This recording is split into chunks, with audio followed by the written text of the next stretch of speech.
question. Guru Granth साहब Now answer one question. Answer one question, and I've done this before. I want to do it again. ठीक है, let's answer this. Mahatma Gandhi कौन है? महात्मा गांधी वो तो freedom fighter, उन्होंने आजादी दिलाई, रास्ता दिखाया, और रिस्पेक्ट में हम उनको राष्ट्रपिता कहते हैं. He was a great leader. He is not God. We don't worship him. नहीं, राष्ट्रपिता है ना, ठीक है. महात्मा गांधी की जय कर सकते हैं. महात्मा गांधी को भगवान नहीं मानते. अरे तो महात्मा गांधी की स्तुति नहीं करते. महात्मा गांधी का महात्मा गांधी की जय कहते हैं कि नहीं कहते हैं? कहते हैं कि नहीं कहते हैं? नेता है. अरे नेता है तो क्या हुआ, जय करते हैं कि नहीं करते हैं? अरे महात्मा गांधी को जय करते हैं कि नहीं करते हैं? महात्मा कहते हैं, नेता के रूप में कहते हैं, टीचर के रूप में कहते हैं. हाँ, तो जमीन को माँ के रूप में नहीं, महात्मा गांधी को पिता के रूप में देख लेंगे, लेकिन भारत को और इस भूमि को माता के रूप में नहीं देखेंगे. What a shame, what a shame. आप मूर्ति पूजा फोर्स नहीं करेंगी. अरे मूर्ति पूजा कौन फोर्स कर रहा है यहाँ पर? किसने कहा मूर्ति पूजा है ये? प्रेम शुक्ला जी, ये मूर्ति पूजा है. अभी तो वंदे मातरम कैसे होगा? फिर वंदे मातरम भी मत कीजिए ना. वंदे मातरम कैसे? भाई ऐसा है, कारी अबरार जमाल और मोहम्मद फैज खान, राशिद किदवई और अजीज खान से ज्यादा बड़े मुसलमान तो इस वक्त आप दिखाई दे रहे हैं यहाँ पर. नहीं, वो ठीक है, वो उनकी अपनी, मैं कारी साहब की बहुत इज्जत करता हूँ, उनसे पूछिए. आप लगाएंगे माँ दुर्गा की मूर्ति अपने मदरसे में? 150 साल पुराना मदरसा है, लगा लीजिए दुर्गा माता की मूर्ति. नहीं तो अरे भैया, उसमें दिक्कत क्या है? आपको दिक्कत क्या है? वो तो कारी साहब डिसाइड करेंगे ना. कारी साहब और विवेक स्क्रीन पर. हाँ कारी साहब. विवेक जी, वंदे मातरम के अंदर दुर्गा माता की तुलना धरती माता से की है, भारत की मिट्टी से की है. और मुझे सुन लीजिए,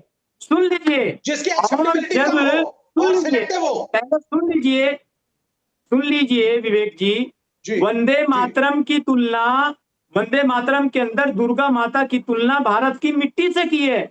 और मुझे भारत की तस्वीर रखने से अपने मदरसे में, मुझे अपने मदरसे में, सुनिए ना विवेक जी, स्कूल में, मुझे अपने घर में भारत माता की तस्वीर रखने से कोई परहेज नहीं है. और मुझे कोई नहीं रोक सकता. न इस्लाम रोक सकता है, न संविधान रोक सकता है, न समाज रोक सकता है, न आप रोक सकते हैं. और मेरी बात सुन लीजिए, मैं इस सम्मानित चैनल की मार्फत से, आप रूबिका जी के कार्यक्रम की मार्फत से कांग्रेस पार्टी से भी कह देना चाहता हूँ, भैया हमने तो यही पढ़ा है कि इस्लाम बुत परस्ती के कांग्रेस पार्टी, सुन लीजिए, इस्लाम बुत परस्ती के कांग्रेस पार्टी मुस्लिम लीग की विचारधारा को आगे न बढ़ाए. निराकार की साधना बताई, एक अल्लाह का नाम लिया. हमने तो ये पढ़ा है. आपने क्या पढ़ा है मैं नहीं जानता. और मैं एक बोल रहा हूँ, मैंने तो नहीं पढ़ा कि इस्लाम में माताओं के नाम और देवी देवताओं के नाम और इत्यादि. एक सेकेंड, सबकी आवाज थोड़ा नीचे. एक तो मैं दर्शकों से कह देना चाहती हूँ कि यहाँ कारी मतलब आप समझते हैं, मतलब जो कुरान को हिफ्ज करके और उसे संगीत में एक पर्टिकुलर आवाज में जो कुरान के आयतों को सुना है उसे कारी कहते हैं. बड़ी प्रैक्टिस लगती है, मजाक नहीं है, ठीक है. यहाँ पर मोहम्मद फैज खान बैठे हुए हैं, इन्होंने भी कुरान को जिसे कहते हैं ना रट दिया है. इनसे ज्यादा बढ़कर तो आप नहीं इस्लाम को जानते हैं Vivek ji. Don't try to put this दिमागी नक्सल हियर. ये आप अपने दिमाग में रखिए. यहाँ पर ये रायता मत फैलाइए आप. और इसीलिए मैंने बहुत समझ के साथ, नहीं आप ये पूरी कोशिश आप करते हैं. आपका हमेशा ये एजेंडा रहता है. राशिद किदवई साहब, ठीक है, वो भले ही मौलवी मौलाना नहीं हो, लेकिन बहुत क्लियरली उन्होंने ये कह दिया कि भैया इसको धर्म से ना जोड़ें. विवेक श्रीवास्तव आकर सबसे पहला काम ये करते हैं कि इसको, आप कौम के लिए ज्यादा खतरा है, कोई और नहीं है. आप और आपकी सोच कौम के लिए ज्यादा खतरा है. और प्रॉब्लम ये है कि कौम आप जैसे लोगों को ज्यादा सुन रही होती है, राशिद किदवई जैसे लोगों को कम सुनती है. आप जैसे लोगों को ज्यादा वो व्हाट्सएप पर, अरे वाह विवेक भाई क्या बोला है आपने, आइए हाथ मिला देना चाहता हूं. और बस दो अस्सलाम वालेकुम, वालेकुम अस्सलाम कहकर, माशाअल्लाह सुभान अल्लाह कहकर आप कौम को बेवकूफ बनाते रहते हैं. अलावा इसके और कोई काम नहीं है आपका, और कोई काम नहीं है. प्रेम शुक्ला जी, कोई बोल रहे हैं आप मुसलमान, और उसके बाद डॉक्टर अजीज खान साहब. बैठे हो जी. देखिए, साफ तौर पर आपके चैनल पर श्रीमान विवेक श्रीवास्तव बेनकाब हुए हैं. देखिए, कारी साहब जो कुरान के जानकार हैं, कारी साहब का साफ शब्दों में कहना है कि वंदे मातरम में वंदे का अर्थ जो है वो वंदना से है, पूजा से नहीं है। वंदन अभिनंदन जो है ये पूजा का कहीं से समानार्थी शब्द नहीं है। बावजूद इसके श्रीमान विवेक श्रीवास्तव जो आपने इनके लिए शब्द प्रयोग किया दिमागी नक्सल, तो दिमागी नक्सल चाहते हैं कि भारत का मुसलमान हमेशा भारत के राष्ट्रीय प्रतीकों के विरुद्ध खड़ा रहे। ओके, यही काम जो है मुस्लिम लीग ने किया, यही काम जो है कम्युनिस्ट कर रहे हैं। तो कम्युनिस्ट, कांग्रेसी और मुस्लिम लीग ये भारत की अखंडता की को चुनौती देने का काम कर रहे हैं सर, और भारत की अखंडता को चुनौती अस्वीकार्य है।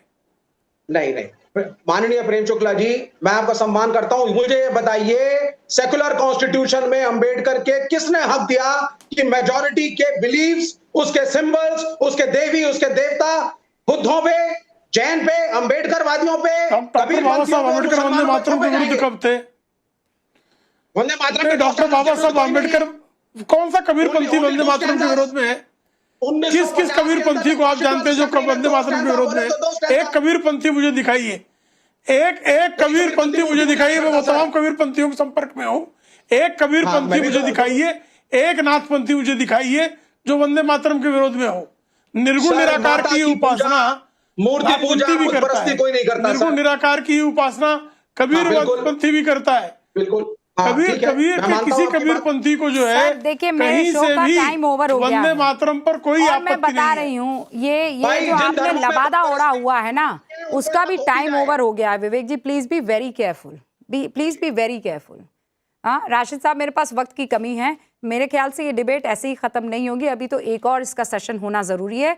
और मैं चाहती तो इसको बड़ा हिंदू मुसलमान किया जा सकता था, लेकिन बहुत सोच समझकर ये पैनल डिसाइड किया गया है, क्योंकि आप समझिए कि किस डायरेक्शन में ले रही। What do you mean? राष्ट्र प्रतीकों को आपने मजाक बना दिया है sir. Rubika ji, whatever you are doing is unnecessary. एक मिनट, अरे वतन से मोहब्बत में आपको दिक्कत हो रही है? से मोहब्बत करते हैं, सुनिए मेरी बात। क्या वो मोहब्बत करते हैं? एक मिनट, दुनिया भर के जिना करने में हमको कोई दिक्कत नहीं होगी, दुनिया भर की के पाप करने में हमें कोई दिक्कत नहीं होगी सर, लेकिन हम लोग वंदे मातरम पढ़ने में हमारा इस्लाम खतरे में आ जाएगा। बीजेपी इस मुद्दे को लाके आप मुझे बस ये बताइए सर, यहाँ पर इस्लाम कैसे खतरे में आ जाता है? इस्लाम तब खतरे में क्यों नहीं आता जब इंसानियत को आप शर्मसार करने पर आमदा हो जाते हैं? इस्लाम तब खतरे में क्यों नहीं आता है जब किसी औरत को ट्रिपल तलाक के बिद्दत दे देते हैं? इस्लाम तब खतरे में क्यों नहीं आता है जब वक्फ को लेकर तमाम तरीके के भ्रष्टाचार किए जाते हैं? इस्लाम तब खतरे में क्यों नहीं आता है जब जिना की जाती है? इस्लाम तब खतरे में क्यों नहीं आता है जब किसी का दिल दुखाया जाता है?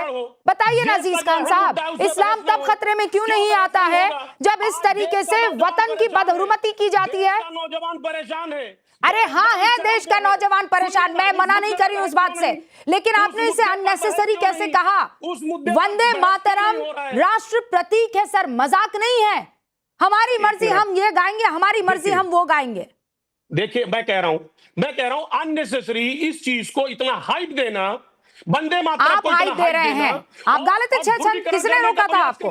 मोहम्मद फैज खान साहब, it is unnecessary is what is said. Mohammad Faiz Khan, okay, 3 और मेहमान मेरे बचते हैं, फिर मैं डिबेट ओपन करूंगी। मोहम्मद फैज खान जी, बिल्कुल ये गलत बात कह रहे हैं कि अननेसेसरी नहीं है भैया, ये आवश्यक है और अनिवार्य है। और देश पहले की धर्म पहले। आदरणीय रूपिका जी, रामायण में लिखा अपि स्वर्णमयी लंका नमे लक्ष्मण रोचते जननी जन्मभूमिश्च स्वर्गादपि गरीयसी। जननी और जन्मभूमि स्वर्ग से भी महान है। और कुरान शरीफ में लिखा हुआ है उम्मुल कुरा, पैगंबर हजरत मोहम्मद सल्लल्लाहु अलैहि वसल्लम की जन्मभूमि को सभी शहरों की मां कहा गया है। यानी रामायण में भी और कुरान में भी मादरे वतन की इज्जत और अजमत बताई गई है, इसलिए हमारे लिए वतन पहले है। और धर्म पहले कि देश पहले, रामायण में वतन की इज्जत नहीं बताई गई होती और कुरान शरीफ में भी नहीं बताई गई होती, तब भी हमारे लिए मादरे वतन हिंदुस्तान ही पहले होता। एक बात समझ लेनी चाहिए, गर्जना में आपने जिस तरीके से इन लोगों को वैचारिक रूप से निर्वस्त्र कर दिया है। अभी राशिद अलवी साहब चले गए, कह रहे थे 6 में से कोई पूरा वंदे मातरम सुना दे। थोड़ा देर वो रुकते तो उनको पूरा वंदे मातरम सुनाकर उनके ईमान को ताजा करके भेजता, पर वो अपनी बात कहकर चले गए। एक बात आपने बहुत अच्छी कह दी, 1896 में पहली बार वंदे मातरम कांग्रेस के अधिवेशन में गाया गया। उसके बाद हर अधिवेशन में पूरा गाया जाता था और कांग्रेस अध्यक्ष का कार्यकाल उस समय 1 ही वर्ष का होता था, यानी जो अध्यक्षता करेगा अगले साल तक वही रहेगा। और अध्यक्ष नहीं भी होते थे मुस्लिम तो दर्जनों मुस्लिम सदस्य वहां पर बैठे होते थे जो पूरा वंदे मातरम गाते थे। तो उन लोगों को कोई आपत्ति नहीं। आज आपत्ति क्यों की जा रही है, यह बड़ी सोचने वाली बात है। ओके आदरणीय रूबिका जी, जी कुछ कह वैस रही हैं खान आप? साहब, मैं ये कह रही हूँ बस 2 और मेरे मेहमान कब से इंतजार कर रहे हैं, वो ओपनिंग करें और उसके बाद मैं डिबेट ओपन करूंगी। राशिद किदवई साहब, अननेसेसरी है ये।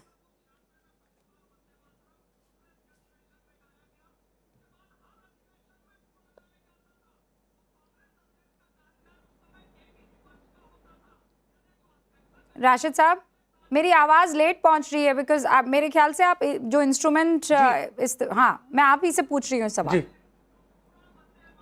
वो आवाज बंद कर दो।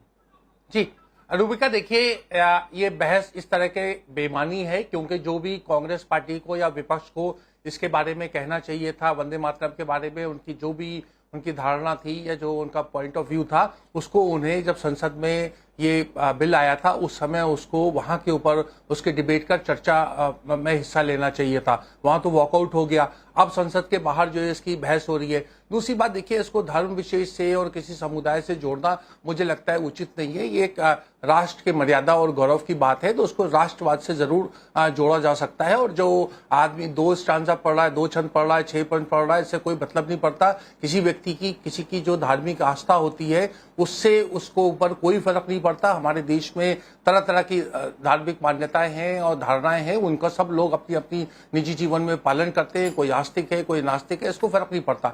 देखिए जो इंडियन स्टेट है रूबिका, वो इंडियन स्टेट सेकुलर है, उसका कोई धर्म नहीं है। हाँ। तो उसको किसी भी वर्ग को वो इस तरह से बाध्य नहीं कर सकता कि आप धर्म विशेष की को प्राथमिकता दें। तो ये पॉइंट हमें समझना चाहिए। भाजपा का भी आप अगर आप उनका पहला पेज देखें जो उन्होंने उनके संविधान में, वो भी उसकी बात करते हैं जैसे भारत के संविधान में सेकुलर शब्द का इस्तेमाल हुआ है, उसी तरीके से भाजपा के उसमें भी गांधीयन सोशलिज्म और पॉजिटिव सेकुलरिज्म का शब्द इस्तेमाल हुआ है कि किसी के अपीजमेंट टुवर्ड्स नन, सबको एक तरीके से रहने का भाव होना चाहिए। अब इसको राजनीतिक दृष्टिकोण से जोड़ा जा रहा है। कुछ लोग कह रहे हैं गोल पोस्ट शिफ्ट करने का प्रयास है। जो युवाओं में अभी हमने जंतर मंतर में बेचैनी देखी, जो इस तरह का एक विद्रोह या गम और गुस्सा था, उससे डाइवर्ट करने के लिए धर्म विशेष को बीच में खींचा जा रहा है ताकि जो मौलवी और वो तमाम लोग इस तरह की बातें करें और उससे जो है एक तरीके का राजनीतिक नैरेटिव बने। उत्तर प्रदेश के चुनाव आने वाले हैं, ओवैसी साहब हैं, तमाम तरह की बातें होती हैं। लेकिन देखिए राष्ट्र की जड़ें बहुत मजबूत है इन सब के ऊपर।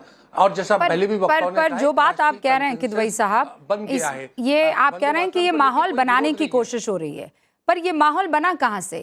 ना सोनिया गांधी इस तरीके के इशारे करती वंदे मातरम जब वहां पर पढ़ा जा रहा था या गाया जा रहा था, ना उसके बाद केसी वेणुगोपाल ये जवाब देते कि हम तो पढ़ेंगे ही नहीं, हम तो 2 ही स्टैंजा पढ़ेंगे। तो माहौल किसने बनाया? या तो स्क्रिप्ट भेजी जा रही है प्रेम शुक्ला जी के तरफ से और वहां पर इनैक्ट किया जा रहा है, क्योंकि ये मुद्दा हेडलाइन बना कैसे जब वहां पर तस्वीरें देखी गई। राइट राशिद किदवई साहब? जी रूबिका, आपने ये बड़ा अच्छा प्रश्न किया और उसका कांग्रेस को जवाब देना चाहिए। देखिए मैंने फिर कहा, कांग्रेस को इसके बारे में अगर कोई आपत्ति थी तो उसको संसद में जब बिल के ऊपर डिस्कशन हुआ था, बिल पेश हुआ था और पास हो रहा था, उस